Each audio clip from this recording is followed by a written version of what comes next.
Ram Gopal Varma arrest కి రంగం సిద్ధం. సినీ దర్శకుడు రామ్ గోపాల్ వర్మ అరెస్ట్ కు రంగం సిద్ధమైంది. ఒంగోలు రూరల్ పోలీస్ స్టేషన్ లో విచారణకు రామ్ గోపాల్ వర్మ ఇవాళ హాజరు కావాల్సి ఉంది.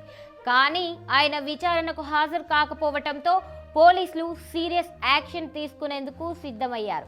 ఈ క్రమంలో ఆయన్ను అరెస్ట్ చేసేందుకు రంగం సిద్ధం చేసినట్లు తెలుస్తోంది.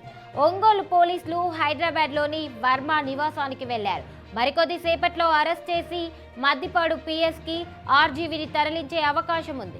వ్యూహం సినిమా ప్రమోషన్ సమయంలో టీడీపీ అధినేత చంద్రబాబు నాయుడు, నారా లోకేష్, జనసేన అధ్యక్షుడు పవన్ కళ్యాణ్ పై వారి వ్యక్తిత్వాలను కించపరిచేలా సోషల్ మీడియాలో రామ్ గోపాల్ వర్మ పోస్టులు పెట్టారు.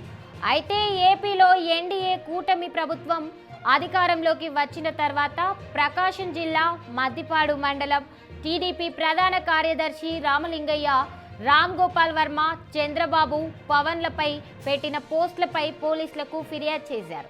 కేసు నమోదు చేసిన పోలీసులు విచారణకు హాజరు కావాలని ఆర్జీవీకి నోటీసులు పంపించారు. అయితే రామ్ గోపాల్ వర్మ విచారణకు హాజరు కాకుండా తనకు పోలీసుల అరెస్ట్ నుంచి రక్షణ కల్పించాలని కోరుతూ ఏపీ హైకోర్టును ఆశ్రయించారు. ఏపీ హైకోర్టులో అతనికి చుక్కెదురైంది. అరెస్ట్ నుంచి రక్షణ కల్పించలేమని కోర్టు చెప్పింది. విచారణకు 4 రోజుల సమయం కావాలంటూ ఈ నెల 19న ఒంగోలు పోలీసులకు రామ్ గోపాల్ వర్మ సమాచారం ఇచ్చారు. గడువు ముగిసినా విచారణకు హాజరు కాకపోవడంతో పోలీసులు మరోసారి రామ్ గోపాల్ వర్మకు నోటీసులు ఇచ్చారు. ఈ క్రమంలో ఆయన ఇవాళ ఒంగోలు రూరల్ పోలీస్ స్టేషన్లో విచారణకు హాజరు కావాల్సి ఉంది. విచారణకు రాకపోవడంతో ఒంగోలు పోలీసులు హైదరాబాద్లోని రామ్ గోపాల్ వర్మ నివాసానికి వెళ్లారు.